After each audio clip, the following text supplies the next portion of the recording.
Nah, yang kedua ini saya pernah mencoba menghitung bahwa ini teori ekonomi ya, bahwa inflasi terus defisit neraca perdagangan, ekspor, beli ini dikalikan dolar, dikalikan ini ada rumus-rumus ekonomi kayak gitu. Selalu ketemu angka inflasi. Tapi begitu dolar, rupiah, apapun dihilangkan, diganti sama emas, itu inflasinya zero. Karena buktinya ya kita paling gampang, teman-teman kita yang muslim tahu bahwa kambing itu kalau dikurban sekitar 3 gram, sampai sekarang ya 3 gram. Kira-kira. Iya, benar. Berarti kan inflasinya 0, 1.500 inflasinya 0. Nah, kenapa emas nggak bisa dijadikan alat bayar? Lama saya berpikir, bisa nggak emas ini dijadikan alat bayar? Gitu. Tapi sekali lagi, peraturan undang-undang di Indonesia, alat bayar itu rupiah. Sementara mereka itu pejabat Indonesia, itu melihat emas itu komoditi. Rupiah itu currency. Sementara orang seperti saya, mimpinya adalah rupiah itu komoditi, emas itu currency. Ini versi gua loh ya. Sekali lagi pejabatnya pasti marah nih. Jadi sewaktu emas itu dipakai untuk transaksi, dia alat barter, dia alat tukar, bukan alat bayar, gitu. Tapi ini memerlukan nyali dari pejabatnya, memerlukan nyali dari masyarakat untuk kita menggunakan emas. Sekali lagi, kenapa saya nggak pakai dinar, dirham? Karena susah, 4,44 sekian, ribet. Pakai kripto aja ribet, 0,000, pakai Solana sekian, pakai ETH sekian, pakai Bitcoin sekian, ribet. Maka yang paling familiar, mau mbok-mbok di pasar sampai konglomerat rekeningnya 12 digit, emas itu paling gampang, gramasi itu paling gampang. Jadi ini harganya berapa? 2 juta atau 2 gram emas. Punya rekening dinaran, tak transfer gramasinya, ambil barangnya. Itu cita-citanya. Nah, jadi setelah membuat rumah yatim, saya pikir kontribusi saya bukan ke umat ya, kayak yang keren banget. Gue nggak keren-keren. Apa sih challenge-nya gue supaya dunia tanpa inflasi? Itu niatnya. Maka di tahun 2020 kita meluncurkan dinaran. Terus tadinya cuma jual beli emas, jadi si A beli emas, jual beli. Terus entah bagaimana mereka merasa beli 5 gram taruh di rumah hilang, akhirnya dititipin ke kita. Nah titip jual tentunya, titip jual dia menandatangani titip jual. Terus kalau dia mau jual dia tinggal jual. Nah akhirnya kita bilang, oh aplikasi kita kayaknya harus lengkap ini, karena waktu jual beli mereka harus ada sesuatu yang. Nah akhirnya kita rekeningnya ada 5 gram, atau anggap biar gampang 1 gram sejuta, ada 5 juta gitu ya. Nah dia tahu di sini ada, terus boleh transfer kemanapun gitu ya.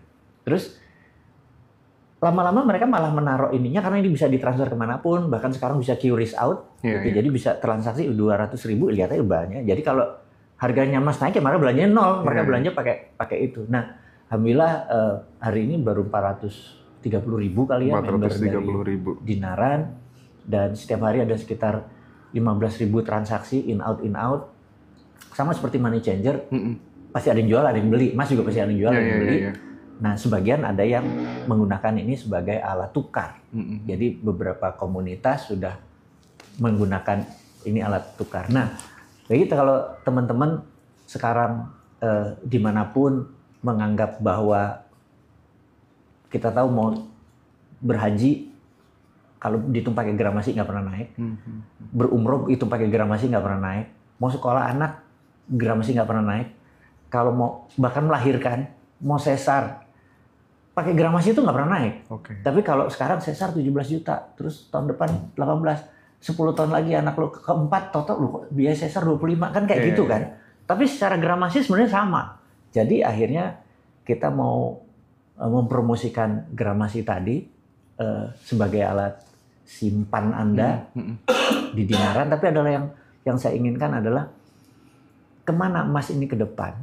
Nah, ngelihat dunia ini chaos gitu ya, dengan Trump punya strategi yang jadi far right. Jadi saat ini generasi muda harus paham bahwa pemahaman politik sekarang kanan luar atau far right kanan luar tuh Hitler kanan luar, far right. Mussolini kanan luar, far right. Terus Israel tuh far right, kanan luar. Nah ini teman-teman harus memahami, kanan luar tuh gini.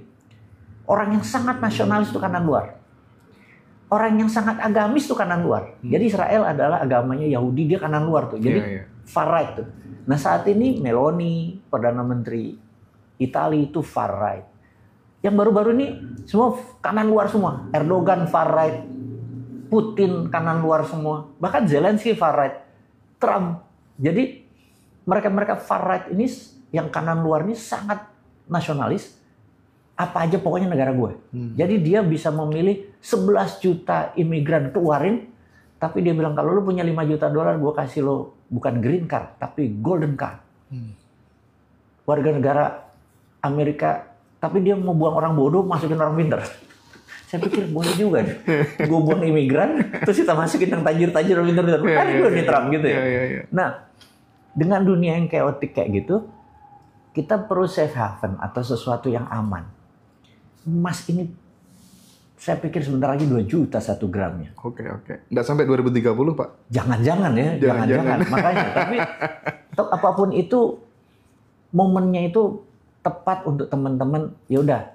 Mungkin belum transaksi pakai emas, tapi simpan aja emas gitu ya dimanapun. Kalau pakai dinaran, alhamdulillah. Tapi kalau urusan bank bulian ini yang menarik nih. Karena 5 tahun yang lalu saya diskusi sama Mas Erlangga, Mas Gaga, Menteri Koordinator. Saya cerita mengenai lengkap. Ini true story, boleh. Saya berani ngomong. Terus suatu hari dia telepon saya.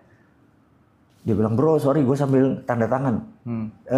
Ide lu tentang bullion bank atau bank emas udah selesai ya, sekarang udah pindah OJK. Lo kawal tuh, gitu. Jadi teman-teman, bullion bank itu bukan yang diumumin kemarin. Dinaran dari dulu sudah bawa kita. Karena kita bilang satu-satunya negara nggak punya bullion bank hanya Indonesia nih, saya pikir gitu. Terus ya udah, kita sebagai dinaran mau mendaftar sebagai bullion bank. Tapi sekali lagi, pas dipegang sama ya teman-teman regulator segala macam, ini jauh berbeda dari the real bullion bank yang kita harapkan. Karena itu dinaran sekarang menggeser, kita tetap adalah jual beli emas, karena itu kita punya ATM, bukannya yang ini ATM pertama, dinaran ATM pertama, tapi ATM kita adalah anjungan toko emas ya. Anjungan toko emas. Jadi toko emas kita ada berapa puluh, beli emas tuh tinggal ngambil ya gitu ya. Jadi beli ngambil di tempat. Nah anjungan toko emas, ATM kita anjungan toko emas, sebenarnya vending machine gitu kan. Kita ambil emas 5 gram, ambil 10 gram, kita udah lebih dulu punya ATM kita atau anjungan toko emas dinaran ini. Dan kita tetap izinnya adalah jual beli emas, emang kita jual beli emas gitu ya. Jadi kalau ini bisa menjadi payment system, kita bermitra. Jadi bermitra sama banyak perusahaan. Jadi kita jadi agregator aja, mau Bank Danamon, mau Bank BCA, ya itu kan mitra-mitra kita aja. Kita merubah sedikit stylenya. Tapi menurut kita malah kita lebih slim ya, lebih lincah karena organisasi kita bisnis berbasis begini cuma 8. Nggak seperti bank yang harus puluhan, dan itu banyak teman-teman bank yang bilang gila ya, kita harus nutup banyak cabang. Karena ada suatu bank, banyak teman-teman saya direksi bank yang cerita bahwa cabang dia ada 500, yang satu hari kalau buka satu aja 500, tapi ternyata sekarang orang nggak buka bank. Lu nggak punya cabang tapi sehari 1000, gimana caranya katanya? Karena udah bergeser, balik lagi ke emas. Jadi saya berharap sebenarnya ini adalah spirit saya untuk, atau saya mau menyebar ke teman-teman untuk menggunakan emas ini sebagai alat simpan, sebagai alat tawar atau deterrent factor, juga sebagai alat tukar. Nah, nggak gampang untuk memahami ini, nggak gampang. Terus Anda punya 10 juta, 5 juta nganggur, itu di masa sekarang yang duit lagi susah, Anda mungkin lebih baik itu diputar di tempat lain. Kita ngerti. Tapi sekali lagi, emas itu bukan membuat Anda menjadi kaya, tapi emas itu membuat Anda tidak lebih miskin. Harus diingat ya filosofi megang emas nih ya. Filosofi megang emas, gue kaya nih dari emas, bukan. Emas adalah hedge, pagar yang membuat lu tidak lebih miskin. Benar. Jadi mau nggak mau ya 5% dari pendapatanmu atau 10% dari pendapatanmu ketimbang di asuransi, gitu ya.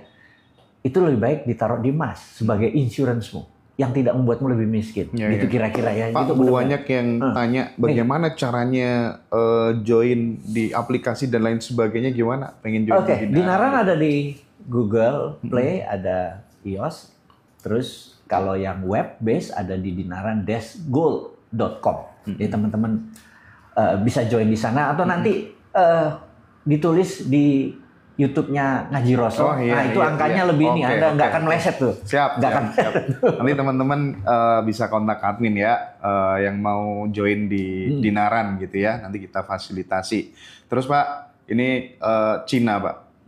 Wow, itu mobil sekarang ditembakin semuanya Pak. Mobil-mobil yang mereknya bagus-bagus tuh ya. Benar. Wow, dengan harga yang sangat miring gitu. Gimana Pak? 2025, 2026 ini harga mobil akan seperti apa?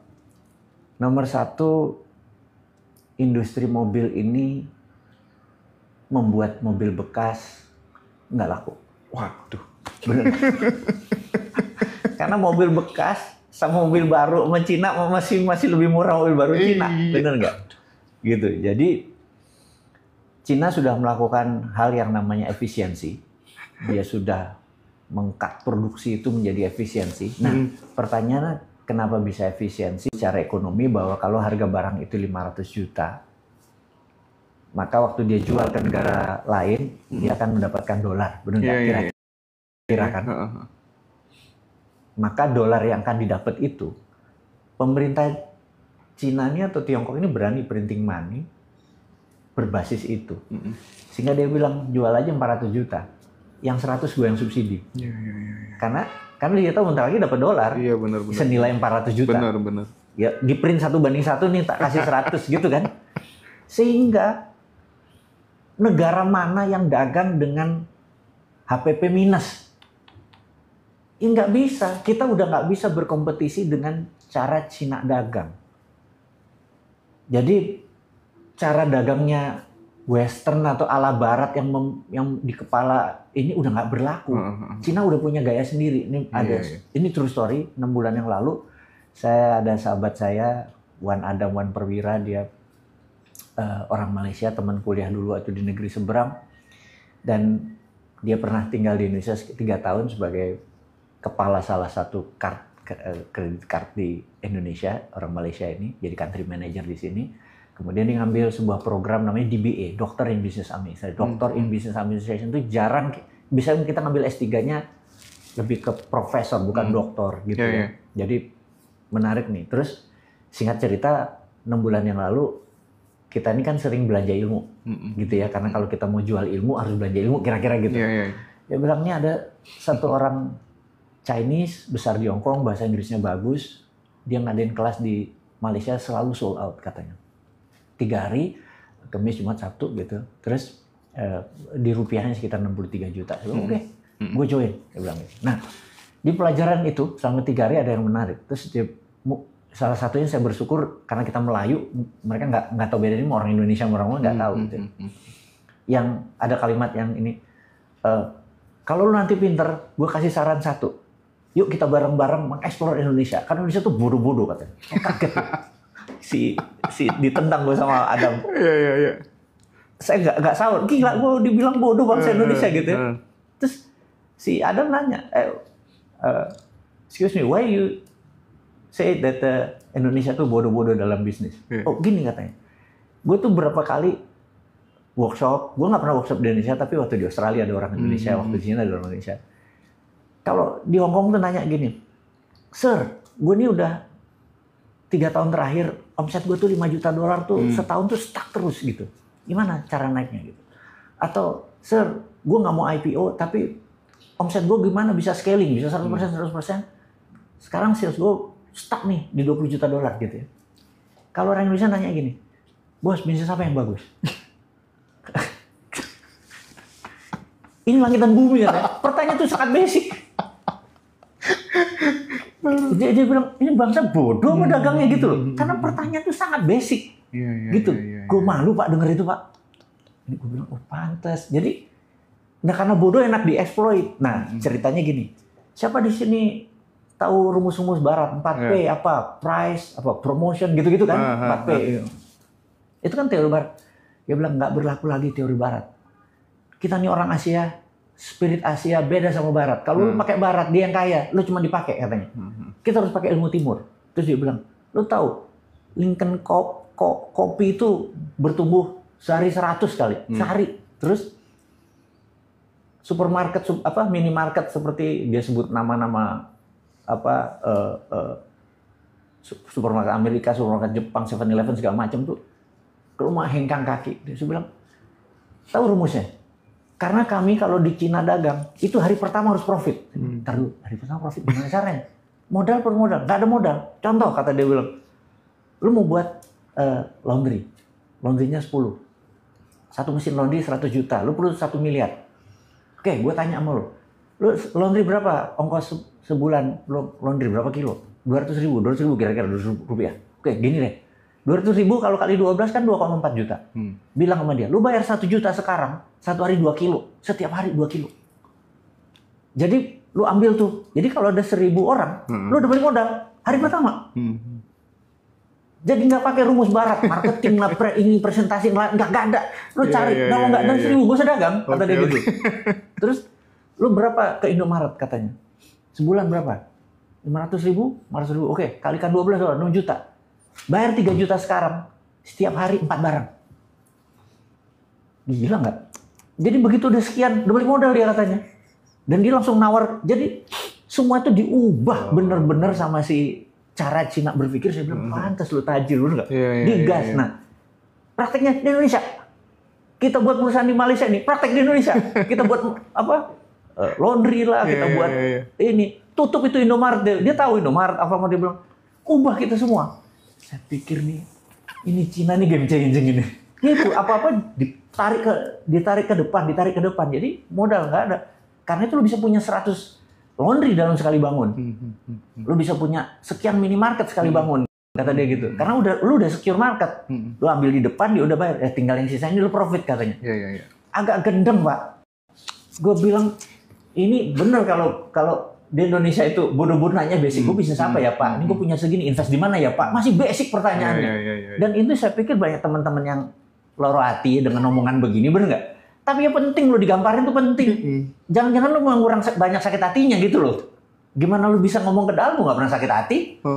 Gitu kan? Ya itu versi. Pak, terakhir ini ya, jawaban jujur dari Bosman. Kenapa sih kok tidak langsung aja terjun ke politik gitu ya, supaya kemudian SBF-nya tidak diterapkan secara parsial, tapi memang benar-benar ide sovereign wealth fund itu benar-benar diterapkan secara totalitas ketika kemudian Bosman terjun langsung ke dunia politik itu. Alasannya kenapa? Menarik.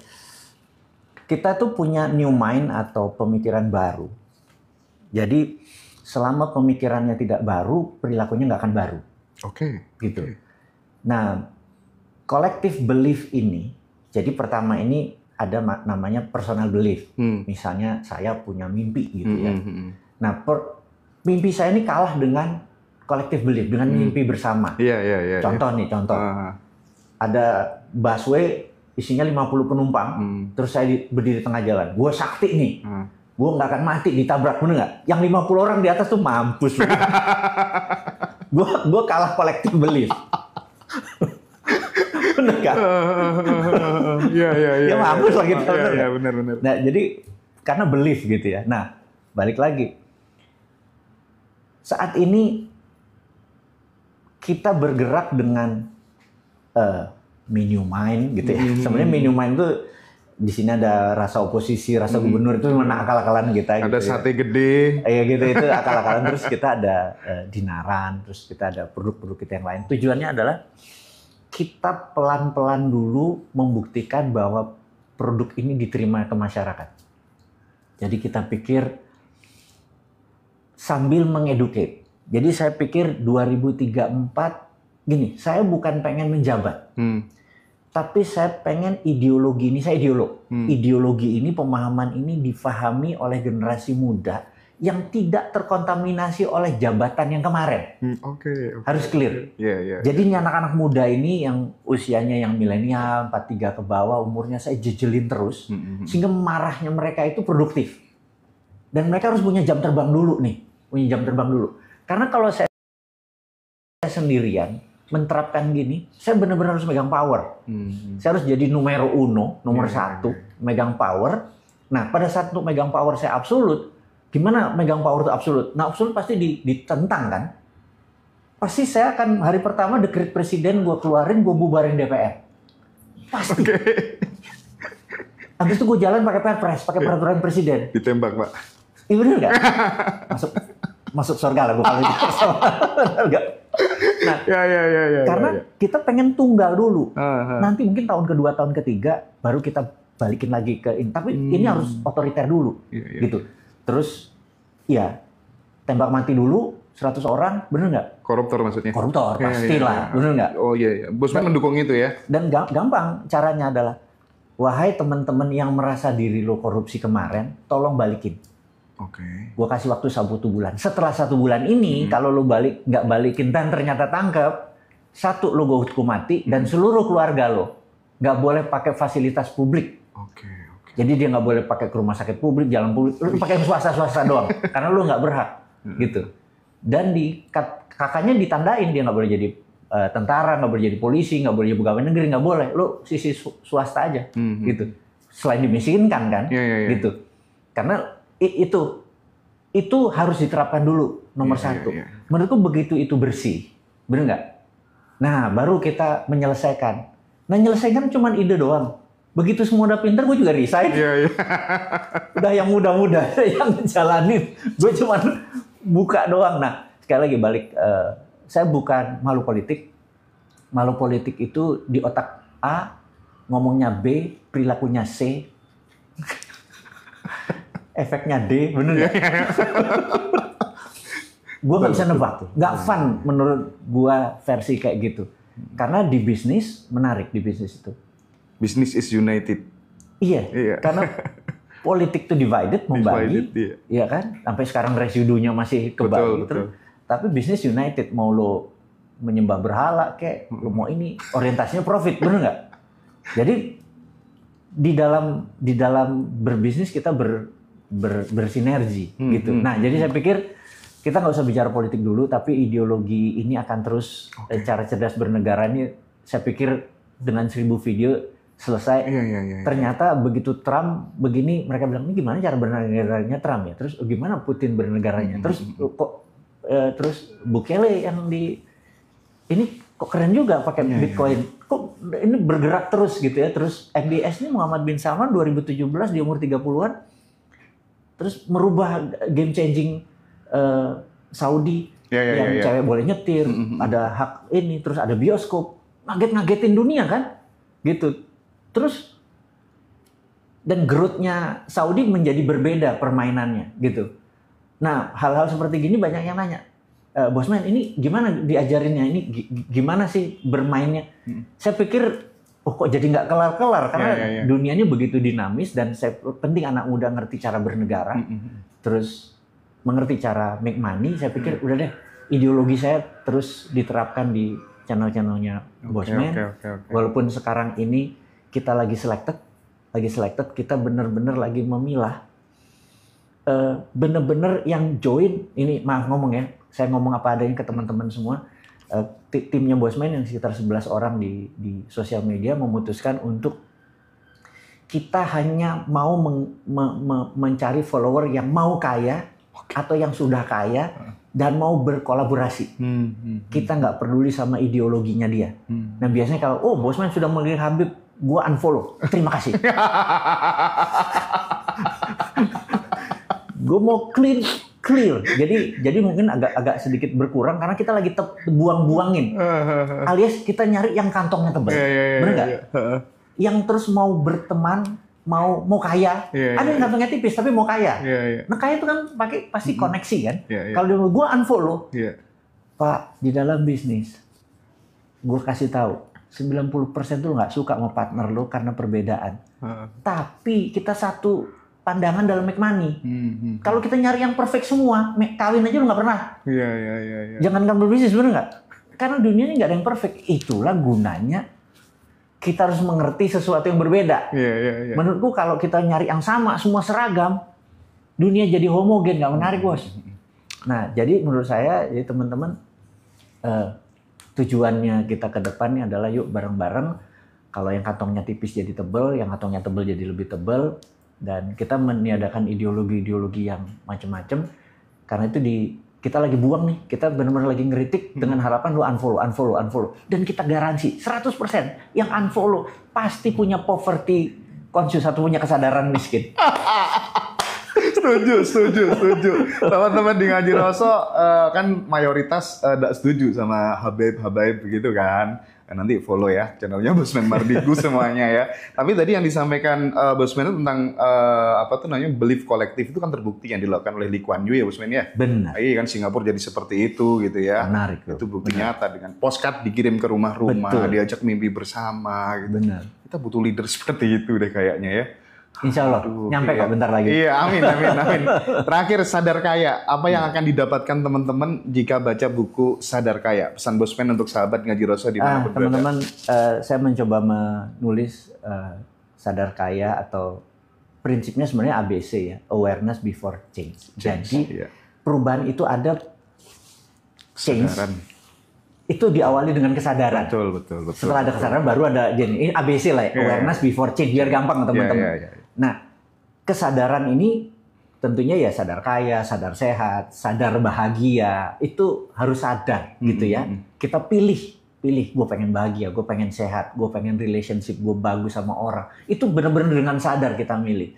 Nah, saya memilih di antara semua kesadaran itu yang menurut saya penting untuk teman-teman pelajari. Salah satu skill kesadaran adalah sadar kaya atau prosperity conscious. Nah, sadar kaya itu man-made, teman-teman, buatan kita sendiri. Jadi, sewaktu kita lahir, kita ini adalah manusia yang polos, nggak punya apa-apa, nggak punya software, kita punya iOS doang, kita punya operating system. Tapi kita belum punya software. Nah, software kaya, software bahagia, software sehat, software ramah, software dan lain sebagainya itu kita harus pelajari. Nah, untuk salah satu yang kita install adalah software kaya atau prosperity conscious nama softwarenya. Nah, kalau Anda punya software itu kaya itu sebuah kepastian. Karena kaya itu karena kesadaran. Nah, caranya gampang. Cara pakai proses empirik adalah Anda mulai dagang dari umur kecil, umur SMP, otomatis SD. install itu ya. Dagang dulu, karena semua pebisnis bisa dagang, tidak semua pedagang bisa berbisnis. Oh iya, betul beda itu ya. Jadi rumusnya bisa dagang dulu dari kecil sehingga terus terlatih, rugi, gagal, ditipu, terus itu harus terkumpul. Terus, nah, proses yang nggak bisa kita skip. Jadi teman-teman kalau Anda ingin kaya melalui kesadaran kaya itu tidak harus berbisnis. Gue ibu rumah tangga. Gue nggak punya bisnis. Enggak. Sadar kaya itu kalau Anda punya prosperity conscious, Anda tuh kayak magnet datangnya duit, toto tetangga Anda bilang, mak, gue pengen jual rumah di sana tuh harganya 500 juta gitu. Lo ada komisi gitu. Toto Anda datang di pengajian di sebelah bilang, Bu, aku nyari rumah belum, daerah sini ada nggak? Yang 500 jutaan. Lu ngomong jelasinnya gimana coba? Gitu kan, bener nggak? Nah begitu kita punya kesadaran kaya itu, duit itu kayak datang. Sekali lagi ya, bukan Toto datang. Kenapa? Karena vibrasi kita tadi udah bener.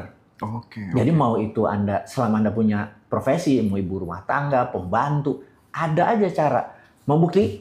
Ini teman-teman bisa buktikan. Contoh mau bukti gini. Kalau kita punya pembantu, ini mungkin yang kelas menengah atas yang punya pembantu. Iya, Pak. Tuannya di Jakarta, itu mobilnya bisa ngeredit, rumahnya masih belum lunas. Pembantunya di kampung rumahnya milik loh. Betul. Padahal gajinya cuma 2-3 juta. Iya. Bisa ya gitu kan. Nah, sesungguhnya yang punya prosperity conscious itu pembantunya. Bener juga ya. Iya, Ya itu kira-kira. Jadi teman-teman kalau belajar lewat buku, insya Allah bisa. Terus kalau ada workshop, Bosman sebenarnya workshop itu hanya untuk nyetel vibrasi, tetapi menggabungkan 300 dengan saudara baru, itu lebih powerful, bener nggak? Belum lagi sharing bisnis. Itu lagi. Nah, gitu. kan. Nah, dulu kita kan berteman paling masa kuliah lah kita punya teman. 20 tahun lewat kuliah atau 20 tahun tamat SMA lah, Anda nggak kuliah. Teman Anda tuh selected. Nah, gimana teman Anda mau membesar? Mau nggak mau Anda harus berkomunitas. Bosman ini ngajak berkomunitas bareng Bosman. Tidak ada struktur, tidak ada organisasi, bukan ormas, bukan organisasi politik juga, orpol, bukan. Kita sama ngumpul aja. Jadi mungkin ini terakhir pesan teman-teman. Jadi ada buku namanya The Richest Man from Babylon. Itu ada orang kaya di zaman Babilonia, namanya Arkad. Arkad ini The Richest Man from Babylon ini. Dia memberikan 10 manuskrip yang terus sekarang ada di Museum of London. Dan salah satu rumus adalah mengambil 10%, jadi pendapatan kita 1 juta, ambil dulu 10%, baru sisanya dihabisin. Jadi nabung itu di depan, bukan habisin dulu baru sisa gitu ya. Itu rumusnya Arkad nih. Kenapa dia jadi orang terkaya di Babylon, dan itu udah 6.000 tahun yang lalu sampai sekarang masih valid. Dan yang nomor 2, dia build community, dia setiap Rabu dia ketemu sama orang rebuan, dan itu Bosman tiru nih sekarang. Gitu. Ikut terus ya. Jadi di rebuan itu dia sharing, dia membuat orang, dia bilang jangan pernah kaya sendiri, karena kaya sendiri di ujung. Dia membuat orang kaya karena semakin orang kaya dia makin kaya, orang lain makin kaya gitu. Jadi dia share, membangun community. Jadi yang jelas teman-teman, salah satu prosperity conscious itu adalah wong kang soleh kumpulono kalau mau soleh. Ya ini wong sugih kumpulono. Itu tuh rebuan tuh bisa di-share ke komunitas Ngaji Roso nggak masalah bisa, ya Pak ya? Bisa. Rebuan kita kan di Zoom ya. Zoom ya. Di kita mau live di beberapa platform. Monggo nikmatin aja 20 menit, 30 menit sama Bosman. Ada cerita geopolitik, ada cerita ekonomi, ada cerita terupdate. Hal-hal yang mungkin teman-teman meragukan nih bener nggak nih yang kontroversi, kita berusaha meluruskan karena tujuan community itu adalah membangun persaudaraan, dan begitu kita jumpa darat banyak sekali yang saya belajar dari mereka. Itu yang saya kan pengennya, saya kan pemalas, jadi saya pengen invest gitu ya. Nah, invest ini saya bukan di produknya, saya invest tuh di orangnya. Jadi mau nggak mau kita kulino dulu, dulu, main dulu, kenal dulu, baru saya invest. Nah, karena saya males, kayak yang paling enak tuh nebeng hoki. Iya bener Pak tuh. Hokinya orang gue nebeng. Setuju. Nah jadi untuk itu ya saya pengen kenal lebih banyak, jumpa darat kayak gini gitu kira-kira. Ya itu berangkatnya dari workshop Sadar Kaya, jadi ilmunya mudah-mudahan manfaat, kemudian komunitasnya mudah-mudahan manfaat. Terus tadi nebeng hoki. Gitu ya. Kan dia hokinya di properti, saya nggak ngerti properti, bener nggak? Gitu. Tapi orangnya yang kita cari kan yang trustable, yang amanah, yang al-amin gitu ya. Kalau Nabi Muhammad kan al-amin dulu baru Islam ya. Jadi jujur dulu baru Islam. Jadi bukan Islam dulu baru jujur ya. Teman-teman yang mau buku Sadar Kaya silakan ambil di Ngaji Roso nanti ya. Aku pesen lagi banyak nanti ke Kak Paula. Yang mau join di Dinaran juga bisa kontak admin, nanti kita jembatani, kita fasilitasi. Yang mau ikut kelas-kelasnya Bosman juga bisa lewat Ngaji Roso ya. Oke, Bosman makasih banyak ya. Matur nuwun ya.